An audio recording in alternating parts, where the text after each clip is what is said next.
How you doing, everybody? Welcome to Hey. another episode of Compelling Conversations podcast. It's been a long while, Oh, it sure has. but here we are with Matthew the Great Wong yet again. I don't think I am the great, but I am the Great Wall. Well, the reason we're talking to Matthew Wong specifically today is because he's known by Burroughs High School and by Mr. Austin as a wizard.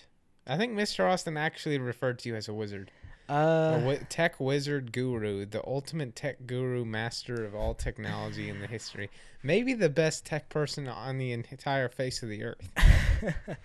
well, I won't go that far saying that I am the grand wizard of technology, Mr. Austin called you a wizard. but That's funny. no, nonetheless, I will say that yeah, I do know quite a bit of tech more than the average schmo, but I don't want to brag too much. Yeah.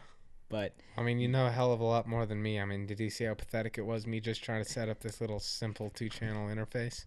I mean, how pathetic it was when your dog bit me. Yeah, my dog bit him. Okay, but you were saying you wanted to get into. Anyway, yeah. No, we're going to be talking about like the evolution of technology throughout the ages, and Mhm. then maybe touch upon the philosophical side of how it's affected the human race, just how it's affected the world, this vast, increasingly just growing evolution of technology. And that's why I know you obviously called me here because who else to Yes. talk with the evolution of technology other than myself?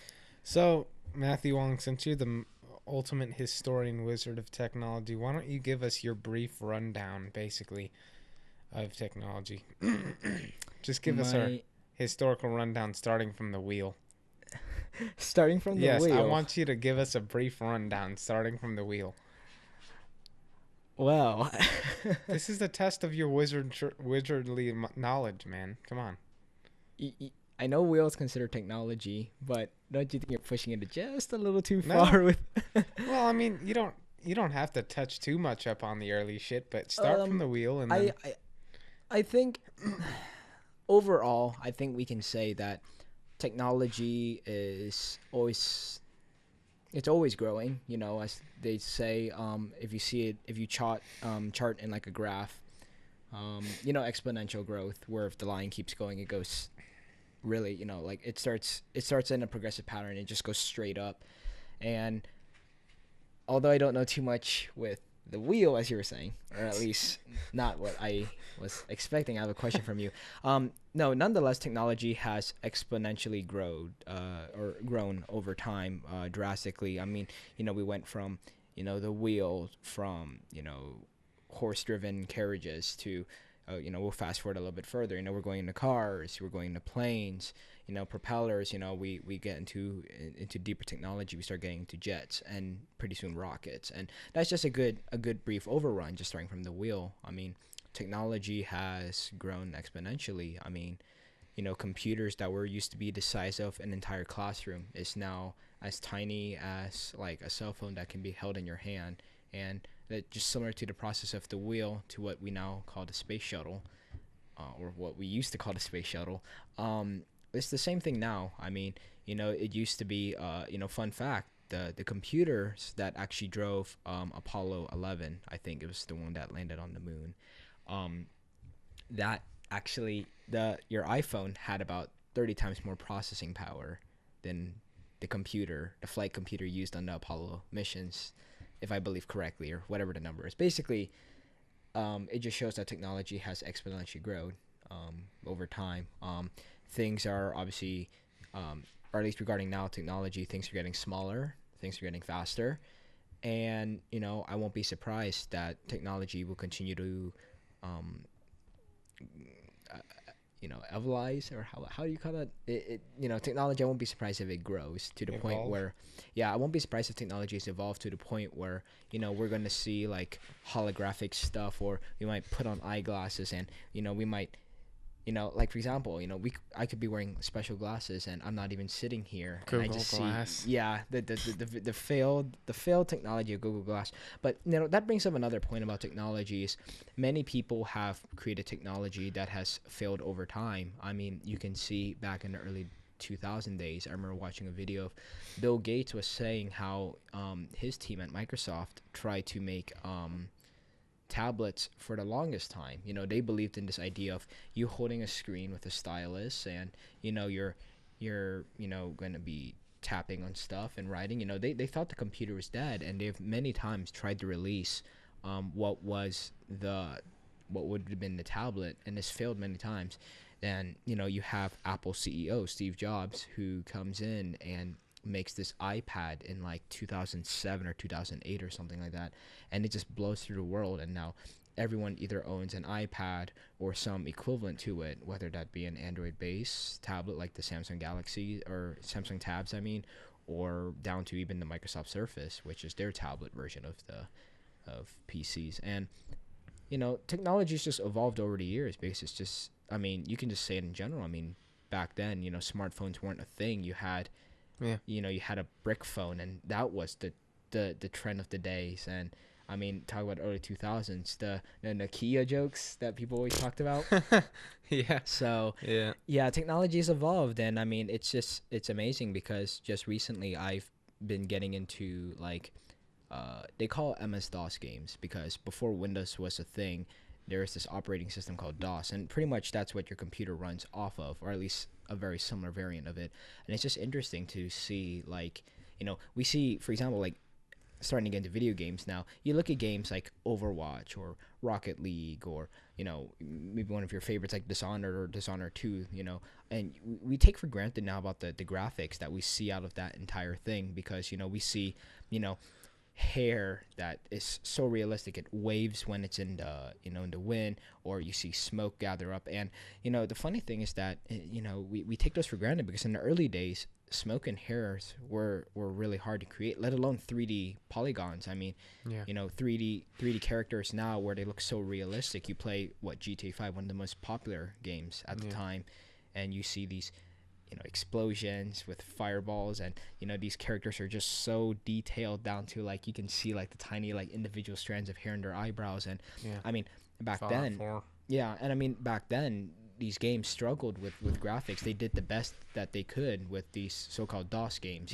like the original Doom games, Sega, was it Sonic the Hedgehog's, Mario, those were the classics, what we consider classics. But if it wasn't for that, we wouldn't be where we are today. And it's just interesting how technology has grown over these years. Really how much we've gone far. It used to be, back then, characters that were rendered in 3D had blocks for their hands instead of actual, like, fingers and stuff like that. And, and that's progressed through the years to the point where, if you compare the Tomb Raider game now compared to the original Tomb Raiders from back in the days, you notice a stark difference between both characters. But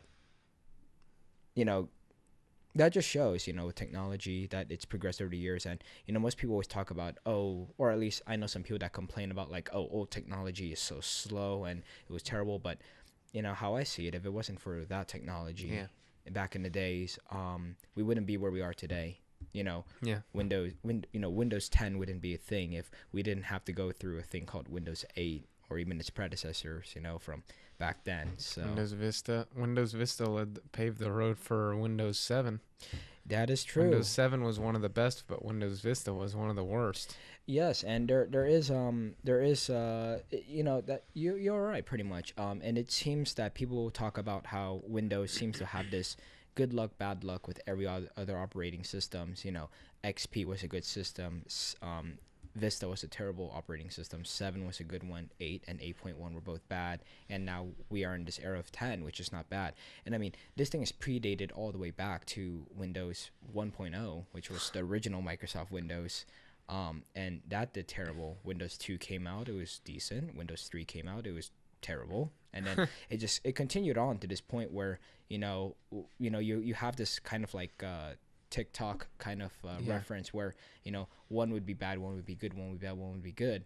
So yeah, but straying off topic a little bit, but technology is just so amazing, and just to see how much we've evolved, I'm really eager to see what our technology next has to be, because right now right now Windows 10 is this next big thing, but I know down the road, it's not it used to be back then that people would say I think, but no, it's more of like now I know that there's gonna be some future operating system in the future. Now I won't say like, oh, the next one will be Windows 11. We don't know if that will be the case, but there'll be definitely this next big thing for operating system. Yeah. Just like how iPhones are recently working on their iPhone 7s, I believe, right? Or iPhone 8s or something like that. I know Apple is currently currently working on their next big new iPhone that features the new features and stuff like that. Number 8 probably. Yeah, and so I mean, technology is just it's so rampant, That's what I used to say. I mean, I remember used to being as a kid where the operating system I used back then as a kid was Windows 98. I used that in the year 98 when it released, and that was my very first operating system. That's what first got me into computers, and at the time I thought that was one of the best computers I've worked on. Windows 98, a Pentium 3 processor, which is like, geez, from the late 90s for sure. And I thought that was the best computer. And now I look back on it and I think, wow, what a kind of like what a joke. But I know if it wasn't for that, we wouldn't be where we are today with our Windows 10 and the i-series processors and all this stuff. I mean, it's the past technologies what gets us now, and it just comes back to this evolution of technology. What started as a wheel pretty much carried us into space now. Yeah, I know, right? And so I remember I used to play this game. I don't remember what it was called anymore, but I had this like multi-game Atari thing. Where you have like two buttons and then like a stick. I remember. Yeah. I have an idea what you're saying. Yeah. Yeah, one of the games on there was probably like one of the first sandbox open world games, and it was literally all it was you were this square. You were just a square that traveled throughout this world, and you had to search for these keys and then use them to unlock like doors. But sometimes I remember there was like this weird seahorse thing that you had to avoid because it would eat you and you'd die.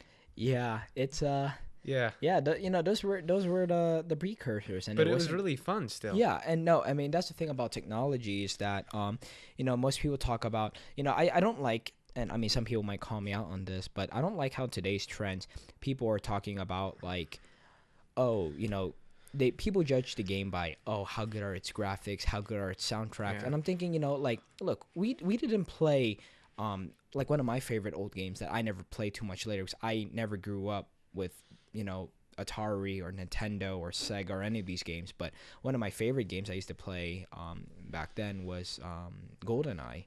And, I didn't play the game because, oh, it had, good graphics or its soundtrack was amazing. No, I played it because it had a good story. Yeah. And that's pretty, I don't like how we're shifting away, at least in terms of games, how, we judge a book by its cover. We look at gameplay and we expect to see, like, if there's an explosion, we expect to see, like, the tiniest of debris, which we probably won't even pay attention to. And people judge the game saying, oh, that's terrible. Oh, that's good. I mean, and, to a point, you do have every right to judge a game. If it's like very buggy and it crashes a lot or it gives you problems, it doesn't run well with your system, then by all means you can judge. But if the story was good, like with Bethesda right now, Skyrim, probably in my opinion one of the best games ever made, came out in 11/11/11, and people played that shit for like 6 years. People still play it. Yeah. But then Bethesda, like, instead of like working on the new story, they just come to E3 and they're like, here's Bethesda in 4K. Like, they keep releasing it with like higher graphics, and no one really cares about that, dude. It doesn't make the game better. No. It actually really doesn't.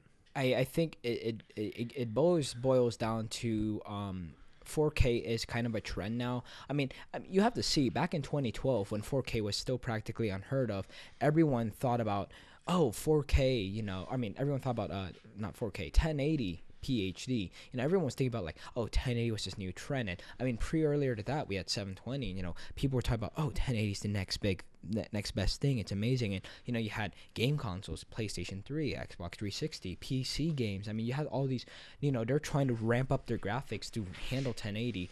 And ever since 4K got made and evolved to what it is now, people are trying to adhere to that trend of 4K. But really, I don't like how 4K is going, just because people always talk about that they want 4K, but 4K is not mainstream. Not many people own 4K TVs in their households. I mean, at least not yet. Now, 5 years down the road, maybe it'll become this main trend like 1080 was. But I kind of have to agree that I don't like how everyone's this trend that they're working on is just like, oh, I want to work on 4K ultra high definition.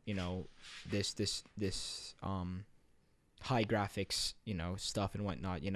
I feel like we're straying away from the original like game development where we worked on stories. Yeah. Not too much in the graphics, but decently in the graphics. Amazing soundtracks, stuff like that. I mean, back in the day, it's just funny that back in the days, going back to what I said about MS-DOS games, back in the day, we could never change the graphics of games, actually. If games were running in pixelated form, that's what you got, because you could not, there's no way you could make a PC run better graphics, because it was just impossible. So what they did at the time was you could change your sound card, actually. So instead of what we use now, where you can change video game settings and upgrade, like your graphics card to make your graphics better, back in the day it was like that, but for sound cards. So back then, what you either get like chirps and beeps and boops, and then pretty soon you got into like synthesized tones and whatnot, up to this point where you can get this expensive like musical device called MIDI, which was more used towards the music creators. But if you plug that into your game system, yeah, you'd be playing in pixelized form, but you would get like sampled music. So what you would hear from like a saxophone or like a drum or something would actually sound like the instrument. It wouldn't be just beeps and boops that you would get from a sound card from back in the day. And that used to be a thing until like around the 90s, where it started turning over to the point where we got so well with sounds, sampled sounds, that people just started working more on graphics now. Okay, how do we make the hairs more detailed? How do we make smoke possible? How do we make this explosion look nice? And I'm not trying to say it's a bad thing that we're going towards that. It's always good to see, again, the evolution of technology, but we're just straying away from what used to be the main focus back then. And I think part of the problem is that now in the day-to-day world of how technology's evolved so much, people going to college and whatnot, it's the coders, and which I love them, the coders and the programmers and all those people, they're very important, and we really need them, but they're getting incentivized so much to the point, and the writers aren't getting incentivized. No one gives a shit about the writers anymore, even though they're actually the most important part. There's no, you even see it with movies and TV shows nowadays. It could be the most beautiful looking movie or TV show you've ever seen, but it's not worth watching. You don't even really want to sit through it if there's no real story there, right? Yeah, I agree. There basically, if there's no structure to what you're making now, whether this is making a house, coding, making a movie, writing a book, anything, if you don't have a set structure, it's going to collapse, obviously. And that's just how it is.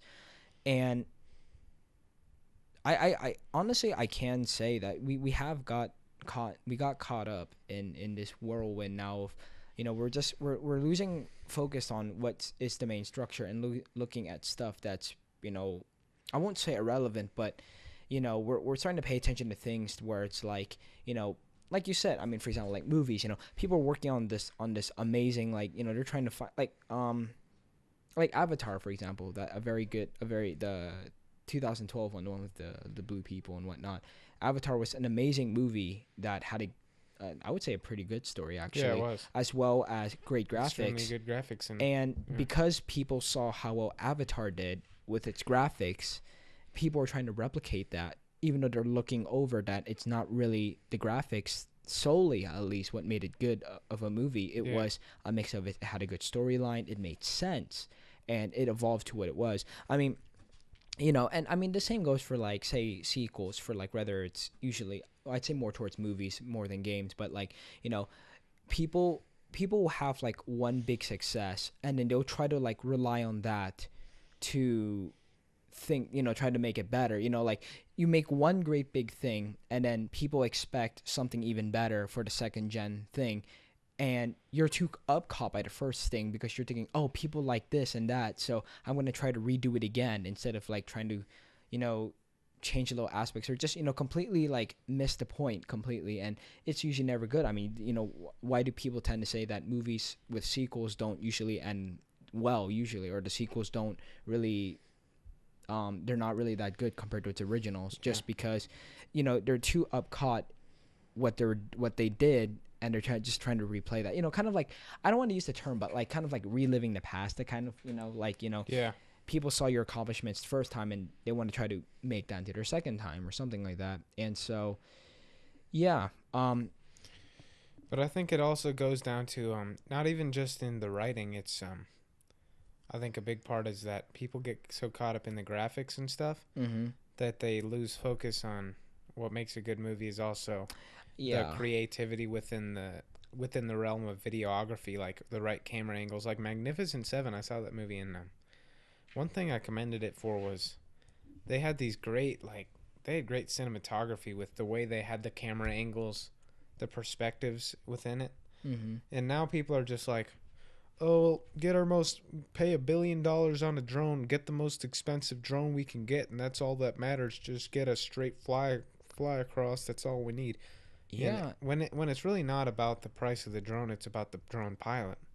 Yeah, no, I agree. It's I agree to that, to the point where, and I'm not going to say all movies aren't bad, because I don't want, I don't want some people to say like, oh, well, the quality of the movie doesn't matter. Well, no, of course it does. I mean, Yeah, it does. if it was filmed where, the lighting is off, or the characters weren't seen properly, they're not focused within frame, stuff like that. Of course, the movie won't look good. Of course, that's what catches the eye. But what hooks you in is the story, and that's where it that's where it centers usually upon, is the story, the base point, like your foundation essentially. Yeah. And without that, that's it. I mean, like, it's like Yeah. building a house. It doesn't matter how nice your house looks. It doesn't matter that it's made out of gold plates. If there's no foundation to hold it, the thing will collapse. Obviously. Yeah, that's like what Mr. Rossman was saying. Like, so you need a good story and a good writer, Mm-hmm. and then you need good equipment, but don't like go crazy over the equipment and then lose sight of like how it's being filmed. You can Yeah. have the best equipment in the world, I but it's mean- not going to be good if it's not filmed well. Yeah, I mean, a somewhat moderately good example. As you know, one of my favorite actors, that I look up to, and has been making films since the good old days, was Jackie Chan. I was just watching his recent success, or not his recent success, but one of his past recent success, a movie called Police Story, which wasn't really well known, actually, not until much later. It was a movie made in '85, right? And his budget for that entire film was $2 million. Jeez. He could not afford special effects. He could not afford anything. Most stuff that he used, like there was a scene where there was bad guys that were trying to raid a so-called house, like a safe house, and and so this house that was filmed at was actually Jackie Chan's own personal house. He had a somewhat decent penthouse or something like that in Hong Kong, and he couldn't afford to get a house to film in, so he used his own house. And I mean, they broke stuff in that house. They broke windows, stuff like that. I mean, he even threw a female actor off the roof of that house into a swimming pool nearby. Yeah. And at the time, Jackie Chan was just saying how he didn't, I don't want to say he didn't care about the movie, but he was just too worried about like budget and stuff like that, that overall, I'm not gonna lie, the movie wasn't that well. I mean, the film quality wasn't. I mean, it was pretty decent for what it was. It was a $2 million budget film, which compares to what now we films are 35, 50, 100 million at least. Yeah. He spent $2 million US on that film, and what broke it through was. It was just the story, I would say, mainly, is what kept it up. I mean, yeah, I won't lie, the cameras they used weren't the best. I mean, it was slightly grainy. Some of the stuff they did was, a little iffy. But I mean, the storyline overall was really good. I mean, of course, as well as his own stunts. As you know, Jackie Chan does his own stunts and Yeah. action. Of course, that probably also played a key role. But the fact that he had a good story, because Chan has made a lot of movies back then that weren't, or at least he hasn't made, but he has worked with other directors who made movies that weren't really that good. I mean, they tried to make Chan like similar to like Clint Eastwood, like, oh, make my, go ahead, punk, make my day, kind of thing. And, Chan said that didn't really suit him, because that story just wasn't meant for him, it wasn't Yeah. him. And so this story, the story is what makes the foundation essentially, and without that foundation, as I said many times, it will collapse. Essentially. Yeah. So, Yeah, yeah. but I don't want. Yeah, I don't want to focus too much on the entertainment industry. I think we hit some good bases. Definitely, on yeah. You said you had some questions Yeah. about technology. Philosophical. I know we strayed a bit from our topics about the evolution of technology, but We did, but that's okay. But yeah, no. You said you had questions, Yeah. philosophical questions regarding technology, which is rare. You don't usually mix technology and philosophy together, but Yeah. I guess it can be done. But All right. So my philosophical question, which I want to bring you in, just bear with me because it might take a while to set up the question and then ask you. sure. So for example, when you look back in the day, when Thomas Jefferson had his idea, his vision for America, and Alexander Hamilton had his idea, Alexander Hamilton put out his 5-point economic plan. He said, "I want America to be a world power, and I want to interfere with the world's problems and try to, deal with everyone else's things." And he was looking, a good way to put it is he was looking east for, his vision for America. But Thomas Jefferson was like, "I don't want to be an interventionist. I just want to." He was looking west. He just was focused on his humble yeoman farmers, the humble republic. Just stay peaceful. Don't mess with anyone else, and just focus on us, the Americans, and just his agrarian republic. That was his vision for America. But as we see, George Washington sided with Hamilton at the time, and he said, "You know what? I think we can achieve more wealth and power this way." But Thomas Jefferson wasn't looking for wealth and power. He was focused on his agrarian republic. But I guess what I'm asking along those lines is, what would happen if, instead of everyone constantly being focused on developing technology further and further, way too fast, so fast that potentially maybe it's too much for the world to handle, for humanity to be able to handle appropriately. Okay. And you see, as it happens, throughout the development of technology, increases the development of military technology, and that's countries, instead of spending money humanitarianly on helping the world, it's more about who can spend the most money on military so that they can have the ability to dominate each other. The world, ever since this vast accumulation of technology, hasn't been really about using technology for good, but rather using for technology for either security or for just power or domination. So I guess what I'm asking you is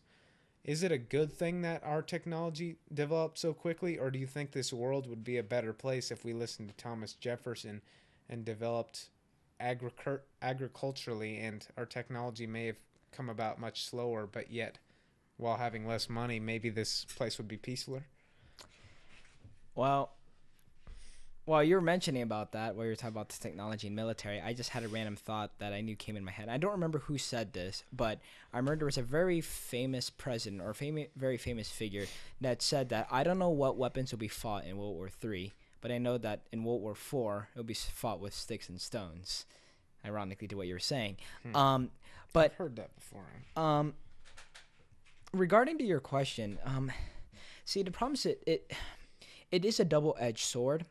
Technology is amazing in its own self if used correctly, because farming, for example, what would have been done by hand or by oxen is now being done by gas-driven tractors and machinery. You don't have to water plants by hand, by a pitcher. You have sprinklers where you lie down PVC piping, and they're all computer controlled, and they water the plants at a certain day and time. And we're even evolving to smart technology where sensors can monitor soil, such as acidity, what kind of toxins are there, how you can make your plants grow efficiently. So I agree to a point that technology has helped the world, but I also agree with you to the sense, again, it's like a double-edged sword. Technology has pushed this world over edge now, where it's now who has the big guns now. A very good example of this was during the Cold War. Who owned the most nukes? That was literally the war. U.S. and the USSR basically saying, okay, who owns the most nukes? Who can do the most damage? stuff like that. And then who's caught in the middle of this battle is, smaller nations that have to choose one side. Do you side with the USSR or do you side with the US? Very, very a very tough decision. It's not tough, but it's a very somewhat controversial. I'm not gonna lie. Again, technology is a double-edged sword. For example, we had space exploration. We explored the moon. I mean, we had just photos recently, I think a few weeks ago, or at least a month ago, about Jupiter. We had photos of Jupiter, like within the rings of it, and this couldn't have been done. I mean, the only way we evaluated planets, this entire time was through a telescope, and even then, that's technology in itself. But at the same time, as much as we can put a man on a rocket and send him to the moon, it doesn't take much effort to just slap a warhead on top of your slap a warhead on top of a rocket, and slap a warhead on top of a rocket and just launch it at a nation, and just and cause destructive damage. So I think a Tomahawk missile is worth about $2 million. A Sidewinder is worth about $500,000. I think Tomahawk's actually worth about 500,000, if I'm not mistaken. Sidewinders are pretty cheap. They're about 100,000, I'd say, or something like that. I could be wrong. Again, I don't know. I know our inventory, but I don't know like the full details of it.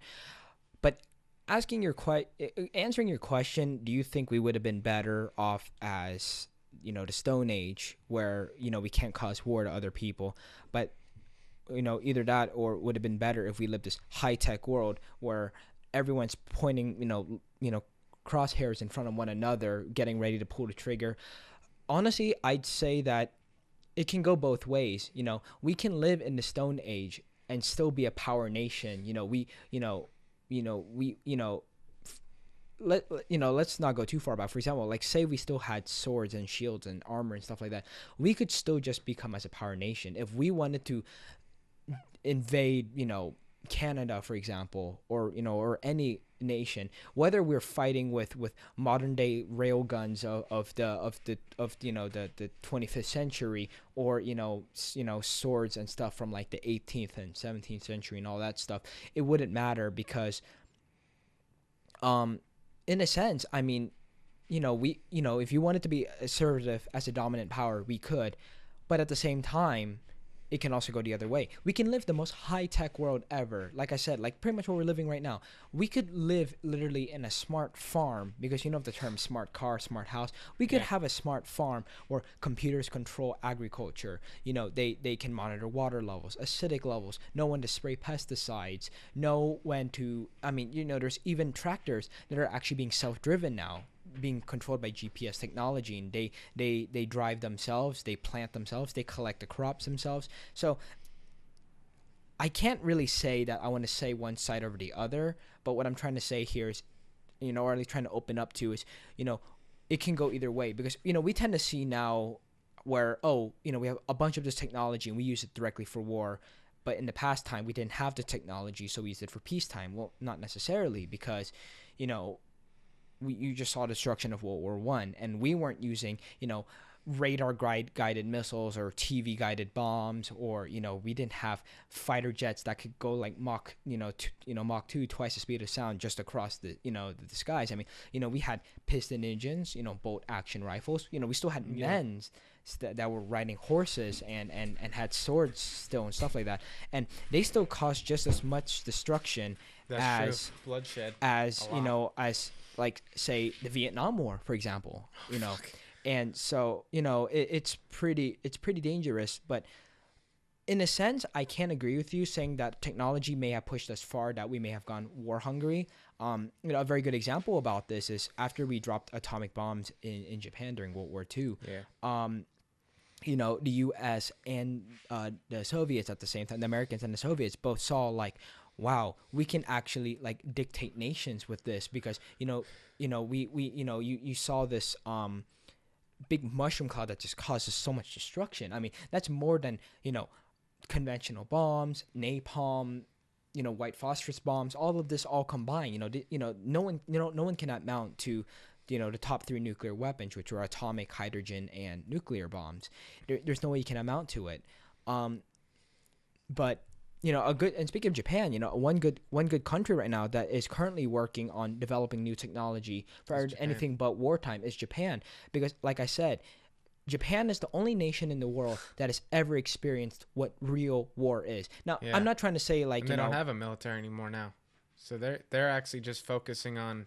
To an extent, I'm not trying to say like, oh, for example, I mean, when this podcast was made, the war on Syria or the war in Afghanistan or the war in Iraq, stuff like that. I'm not trying to say that wasn't real war, but no one can compare to Japan, because no other country in the world has ever experienced an atom bomb dropped in their country and have a ton of people either die at the moment of when it detonated, or die in the long term due to radiation poisoning and stuff like that. So because Japan was the only country in the world that experienced this, they're currently, if not the only nation, one of of many nations that are pushing for peace, because they keep claiming, look, Iraq, Canada, Britain, all these countries around the world, you haven't experienced war like we have. We got a bomb dropped on us that killed a ton of people. You guys are willing to fire guns at each other and just say it's a big deal, it's just another war.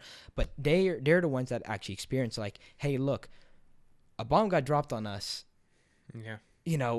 And so they're taking, and so that's why they're trying to work on their technology instead of making military defense, which I'm not trying to call out America. I know America needs to have a strong defense network in itself, because terrorism is still a problematic thing, obviously.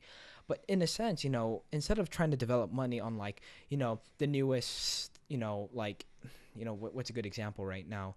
The newest fighter jet, for example, the F-35 Lightning, where we spent over $1 trillion on the development and deployment of this amazing fighter jet that's supposed to be just as maneuverable as America's most maneuverable fighter jet, but be as stealthy as, America's stealthiest fighter jet, and so it's incredible. Yeah, and so Japan, because we know people that work there. I think Eric's dad worked on it at one point. Yeah, he definitely. might still be working on it. Maybe, yeah. I know the F-35 combines technology from both the stealth world of the F-117, with the maneuverability of the F-16.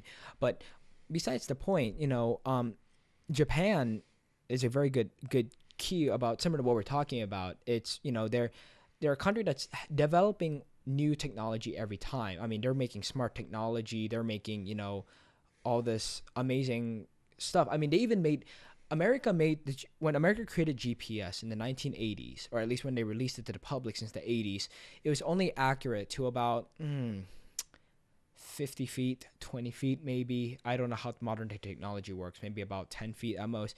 Japan released their own version of GPS that works in conjunction with the American GPS systems, and its accuracy is literally down to a couple inches. It's unbelievable. That's and so, ridiculous. Japan, I mean, don't get me wrong, Japan technically still has a military, but it's more regarded as a defense force now, or known as the SDF, the Self-Defense Force, because they believe in having a military just to protect their country. Because, again, like I said, terrorism is still a thing, and, I mean, other countries sometimes want to play big shot and say, look, I'm going to push the button, and you can't do anything about it because I'm the big shot, But at the same time, it'd be nice, because, for example, I mean, Japan is working on technology. Like I said, they made technology where GPS is so accurate down to just a few inches.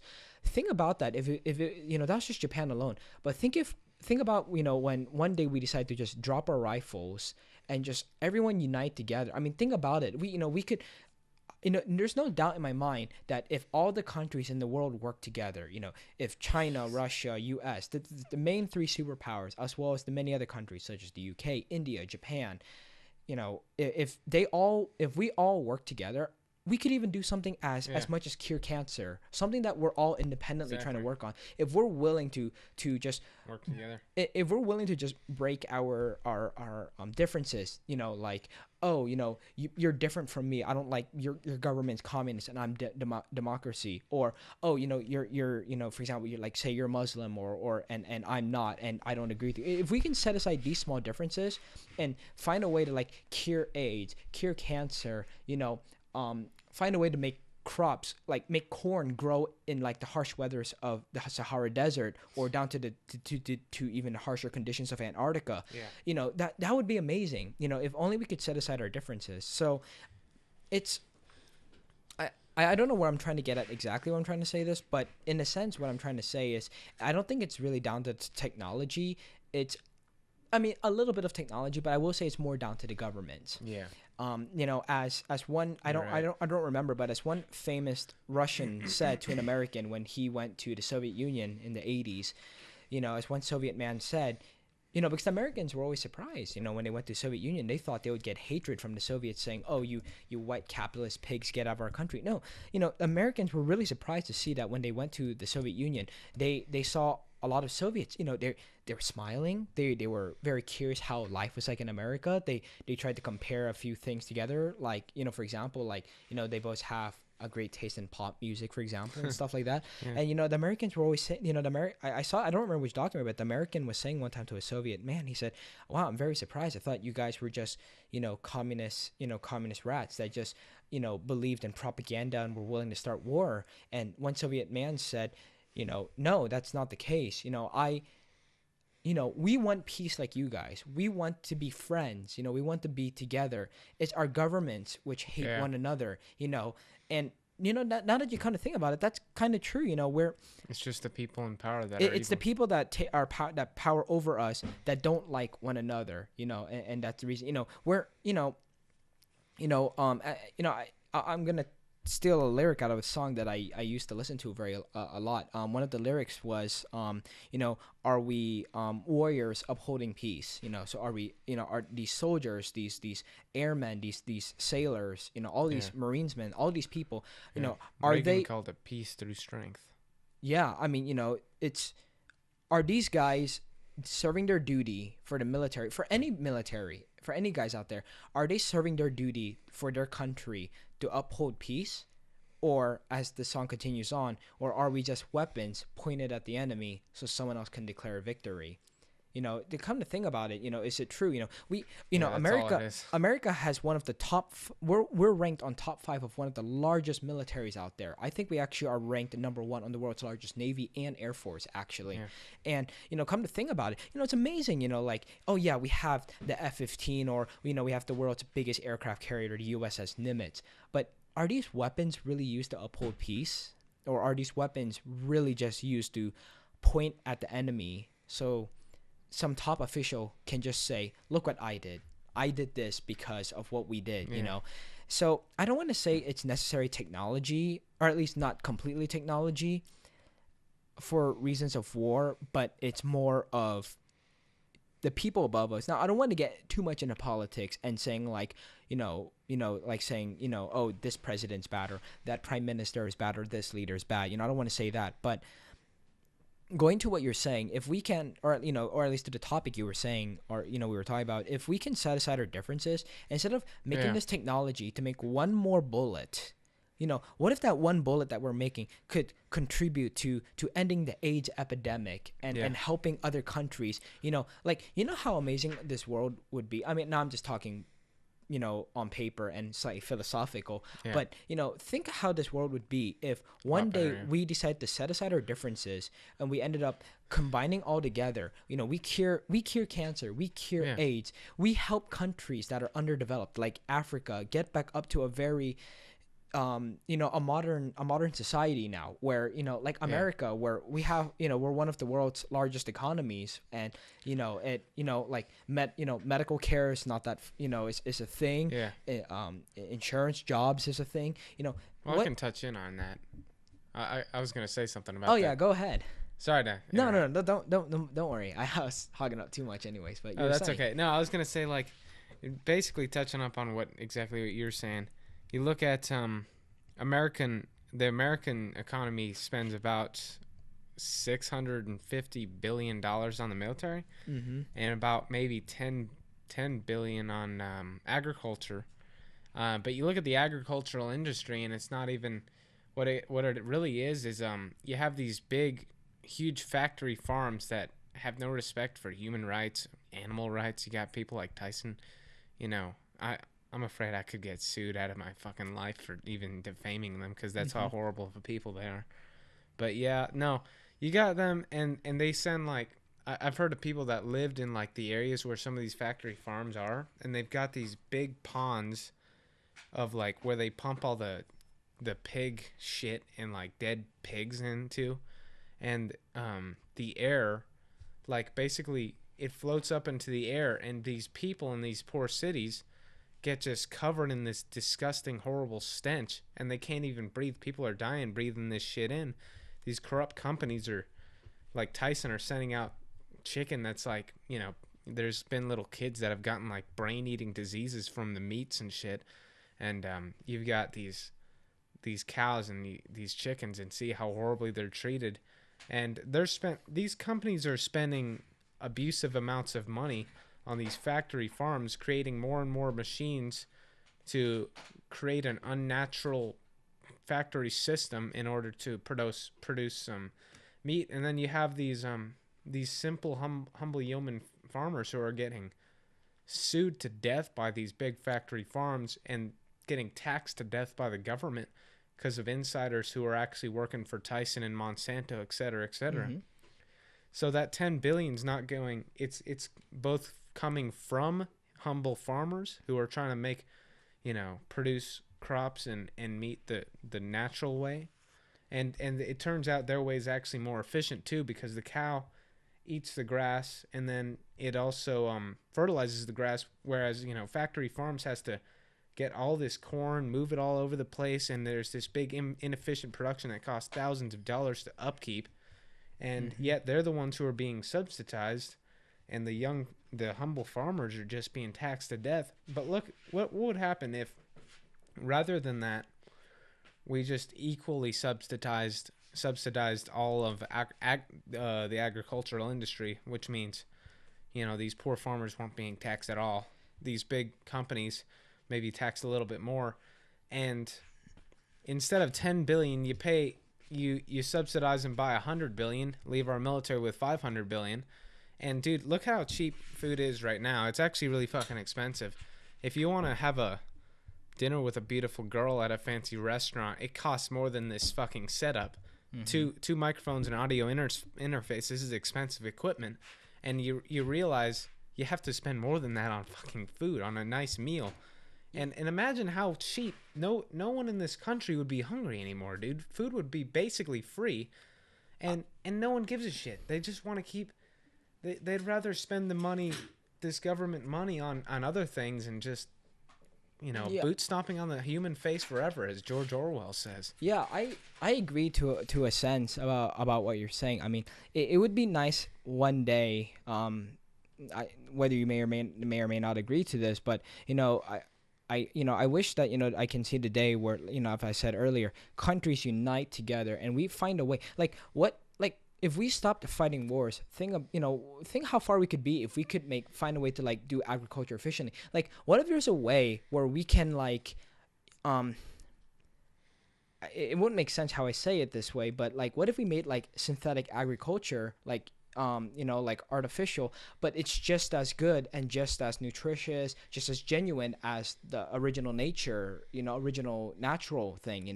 I mean, just think about how far we would go, because going back to what you said, technology used in the right way is amazing. Technology used in the wrong way is bad. I mean, just like, for example, I mean, the computers, for example, we use them for many numerous things, Yeah. now for video editing, or even down to the basic stuff, emails, talking to friends that are far away that you wouldn't be able to do.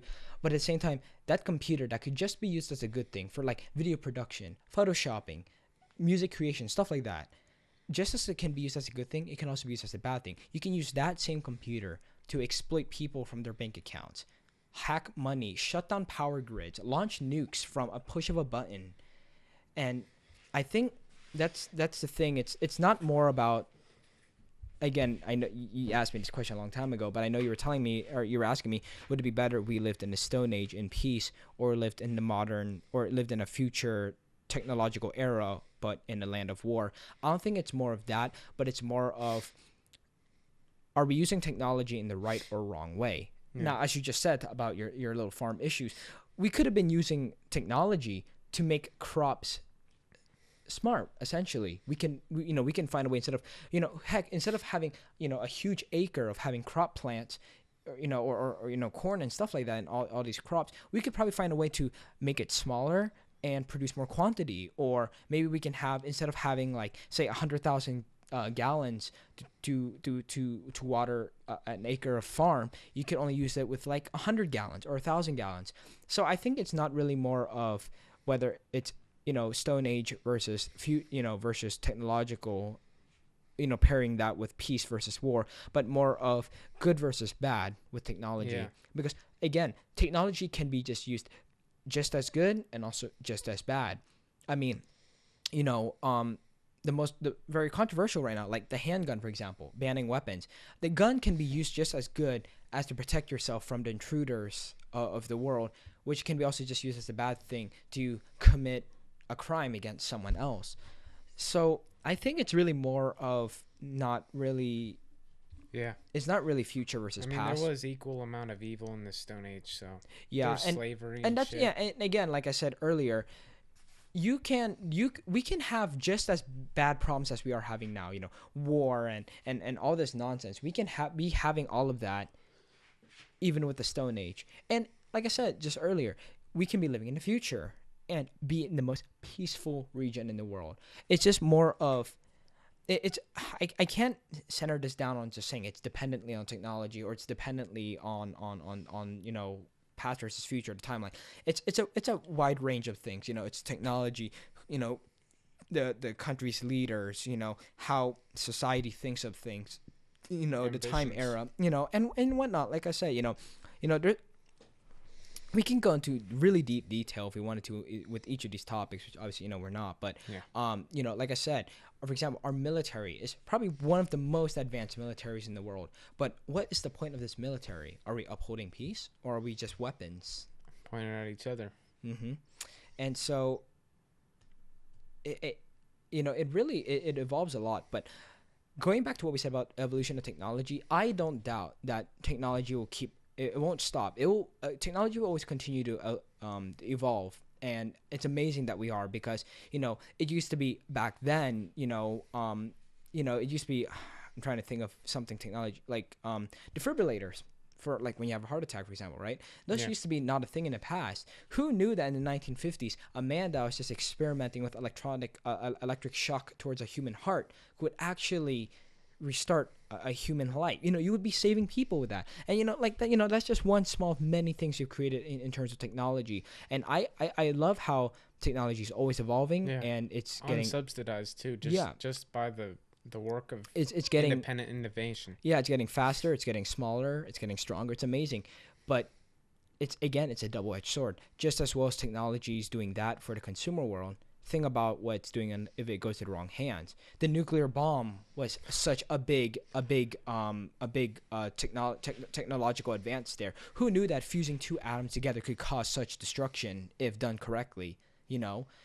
And so I'd see the evolution of technology is not bad, but it is certainly a double-edged sword. It's amazing how now power stations are being controlled by some little laptop where you can like type a few commands and you can turn on and off certain switches and fire up certain generators. But like again, what I'm saying, just that one guy that can turn on and off generators, that another dude with probably the same exact computer can hit the enter button on this computer and can cause power stations to fry, sparks fly everywhere, feed more voltage into people's houses, and cause mass destruction, mass chaos. I mean, in history, you've got a problem with hackers now too. That's what I'm saying. And I mean, this big chaos can happen if the power. I mean, people are worried about, and there's a few things going on that what this military has something called or not the military, but like people believe the military owns a special technology called an EMP, or known as an electromagnetic pulse. And people are saying that is how you end humanity completely. Not a push of a nuclear bomb. Well, technically push of a nuclear bomb. But if an EMP goes off, technology would be non-existent. Power wouldn't exist. Credit cards, money that circulated through technology wouldn't exist. Healthcare, stuff like this. It would all deteriorate because we're so I won't say we're dependent in a bad way, but we're so reliant on it now that we've gone so far in the evolution of technology that we just can't go backwards anymore. We have to keep moving forwards. Yeah. And again, it's just like the graph. It all goes down to this graph called exponential growth. That just goes straight up. It never goes down or anything. It just keeps going up. And so, like I said, I can see technology moving forward, but I would like to see it be used in better hands. Honestly, Yeah, definitely. Instead of being used as rules of war and creating smart bombs and smart missiles and all that stuff. And I mean, I think there's even bullets that are even smart now where they explode after a certain distance. It's amazing, you know. Instead of making that, it would be nice to see countries go together, because I no doubt in my mind, and I won't give a specific time frame, but there's no doubt in my mind that if all these countries all contribute together, we can create like the cure of cancer. We can save humanity. Yeah. There's no doubt of my mind that this won't happen. It's just all down to, are we willing to cooperate with each other? Are we not going to use technology against one another? Of course, this isn't a perfect world. There will be no such thing as a world with no peace, or with no war, and peace completely. Obviously, that won't happen, but hopefully one day that will happen, because no doubt in my mind, how smart these countries are and how far we are in with technology. There's no doubt in my mind that we can't work together and make this. I guess I'll ask you another question though. Sure. So because we're pretty much about to wrap this up. Sure, definitely. Honestly, we could make this a two-part podcast if we really wanted to. We could actually, but what was your second question? So given all that, we've come to a consensus. Obviously, it's probably a good thing we didn't listen to Thomas Jefferson in the long run. Slavery probably would have been extended that way, possibly. It's a possibility, but and then the whole thing, a lot of good has come out of technology. I mean, like, as I said, I'm going to interrupt you slightly. As I said, it's a double-edged sword. There's pros and cons of both sides. If we follow Jefferson's side, we would have gotten more positives, but for those more positives we trade, which we get more negatives. If we followed Hamilton's side, we would have gotten more positives as well, but we would have gotten more negatives, but we would have gotten more positives. So it is a double-edged sword, and either system would have worked. It would have worked in its own independent nature. Well, I guess to be fair, Hamilton's side did kind of fail, but then it was evolved and then became better. So yeah, but anyway, yeah. But I was gonna ask, with all this exponential growth, as you call it, with resources, how the graph keeps getting up and up. Honestly, right now, I'm personally kind of on the thinking that it's developing slightly slower than it once was. That's just my personal opinion. Okay. But what do you think about like this vast accumulation of resources that are required? It's almost like when you play modded Minecraft. You start out, all you want to do is build a house out of wood blocks, break one tree, and you're done. And then you start building computers and shit, and you're going all across this entire map, getting all these resources. Takes hours to build the singlest thing, and then you have to relocate to be able to get more resources, and it's just. But so what do you think of like, the whole predicament with the whole ecological side of it, like with people what if how people think we're gonna run out of resources, we're running out of water, running out of coal, our nature is being depleted, and global warming, et cetera, whatever people may claim. What do you think about all of that? Well, no doubt in my mind, we are Depleting. we are, well, I won't say we're depleted, but I won't lie, we are a very interesting world in a sense. I mean, we have like 7 billion people on this planet or something. So I won't, no doubt in my mind, I'm not gonna downplay and be like, oh no, there's no such thing as depleted resources. We have enough water for the entire world for hundreds and billions of years. No, I'm not gonna say that. No doubt in my mind, we are using more resources, just in general, not just with technology specifically, but in a sense, I'm going to go back to what I said earlier. If we use technology in the right way and we unite it together, we could save resources. I mean, I heard, it used to be making paper back then was to chop trees and stuff like that. And I heard back like a long time ago that they were actually trying to develop ways to make paper out of rocks, like minerals and stuff like that, like to make paper out of it. And it was very interesting because I told myself, I'm like, you think like, what? And then now rocks, like, how do we do this? And, no doubt in my mind, again, we live in an era, unfortunately, we're alive for this part, where technology is just so advanced right now and so evolving that as much as we take a lot of resources making said technology, we can use that technology in reverse to get those resources back. Maybe we can find a way to, instead of chopping down trees to make houses or chop, what's this, sucking up like river water, for example, just to keep the water cycle system still alive. Maybe we can find other synthetic ways. Maybe we can build houses out of other materials, or maybe there's a way where we can combine certain other molecules and make artificial water. The possibilities are endless. I think I found out a way to make bricks out of trash in the ocean. Yeah, and again, I know I'm not really answering your question specifically. It's all right. But I will acknowledge that we are taking a lot of resources in this world, and it's not really a good thing. I mean, look at China. They're having this huge smog problem because they're deforesting trees like left and right. Every single tree they see, they're just knocking it down and knocking it down and knocking it down, to the point where the entire China would be, instead of what would be considered a countryside mainland, where you have beautiful hills and area. I mean, I've been to as well as the city, which I didn't like. The water's horrible now. I've been to the countryside of China before this pollution problem happened in 2007, and it was very beautiful nonetheless. I mean, as much as it's just horribly polluted. Now man. it's just horribly polluted, and they don't have scrubbers on their coal plants. And that's why how I see it is pollution, the use of resources, all of this. It's a thing, Obviously, I won't lie. I'm not going to say it doesn't exist. You drink water. You're taking water, which is being taken from whatever the source is.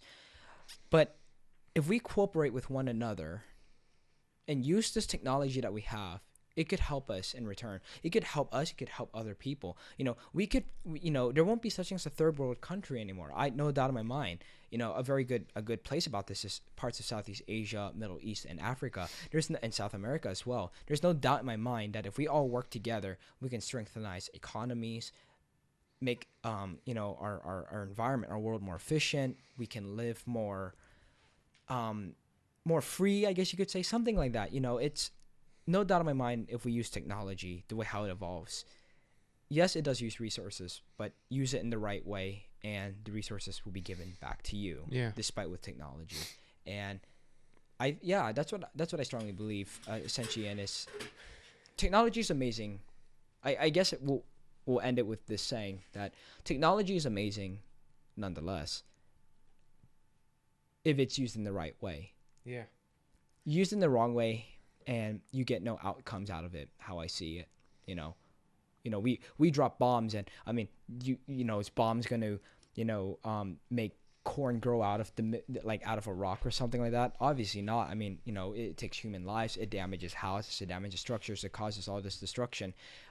But without trying to get into too much detail with that, it's more of, if we use technology in the right way, and combine the use of our evolving technology with other people who's created other things, there's no doubt in my mind we can be amazing, and do something, So technology is good, but technology will even be better if it's used in the right way. Exactly. I guess to wrap this podcast up, I'll ask to the audience to put in the comments, which there probably is going to be like 5 views on this podcast. The podcast, where's the love, people? What's up with that? Subscribe to this guy. Share the podcast. Stop looking at my tech reviews. Go watch this guy now. Yeah, no, seriously. This is a good segue. Got it. I'll put a link in the description to his Czech channel. He's gonna get it rolling pretty soon.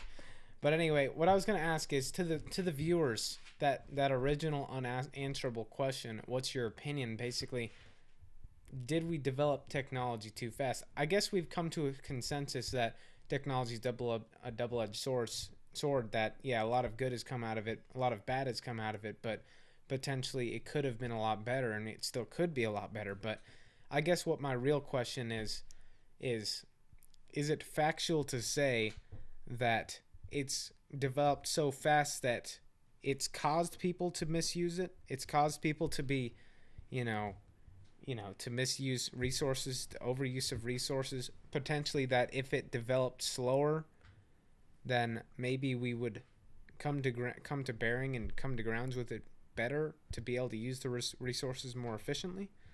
I guess that's my question to the viewers. Yeah, and I mean, I personally, with my opinion, and of course we're entitled to all of our opinions. Like I stated, I see it as a double-edged sword, and it could go either way, how you want it. Now, of course, some viewers might say, yes, technology has evolved too quickly, and other viewers might say, no, it hasn't evolved too quickly. We need to make it go even quicker, Yeah. So, yeah, I want to say I'm a middleman with this one, and I'm sort of in the middle too. yeah, and so yeah, as always, it's type your responses in the comments and like, comment, subscribe. I don't know how you do your closing. So. Seriously, like, comment, and subscribe to Compelling Conversations. For this one, guys, Compelling Conversations, I'd like you to share it. No, don't even. I'm not even worried about you just posting it on Facebook. I want you to share it on the interpersonal level. If you have a friend that likes podcasts and is interested in technology, show them it, man. Just send them a link. Or just any conversations in general. Any conversation. Yeah. Any of these. Like, if you have a friend that's, worried about relationships, life and future, he's graduating, go to that other one and send it to him. This podcast, it's not something that's going to, be forest fire. So sharing it won't even help. But if you really want us to help us out and you enjoy the conversations, then just share it on the interpersonal level. That's really the only way to achieve anything. But, thanks for watching. Make sure to subscribe to Rick and Welvis. Check out the vlogs and whatnot. Check out this guy's epic tech reviews. I'm excited for him. Yeah, Tech with Matt. I'm